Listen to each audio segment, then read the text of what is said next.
Ibinahagi ni International Boxing Federation World Minimum Weight Champion Pedro Taduran ang patungkol sa kanyang susunod na hakbang para depensahan ang kanyang titulo.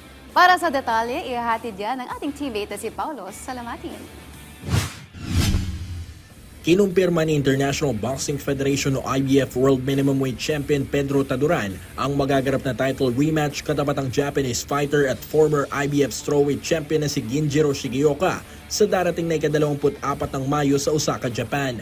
Unang nasungkit ni Taduran ang IBF title noong 2019 via 4th round stoppage kontra Samuel Salva bago mapasa kamay ng isa pang Pinoy na si Rene Mark IV taong 2023 nang mapasa kamay ni Shigeoka ang pinag-aagawang IBF title bago muling nabawi ni Taduran sa una nilang paghaharap nitong Hulyo ng nakarang taon via 9th round stoppage. Sa naganap na Philippine Sports Writers Association Awards Night noong nakarang Lunes, ibinahagi ni Taduran sa media na isang malaking hamon para sa kanya ang asam na madepensa ng kanyang titulo kontra Shigeoka para sa target na unification fight sa hinaharap. Ano ko tong bet tapos ma-unify sa ibang bet na mga pasya.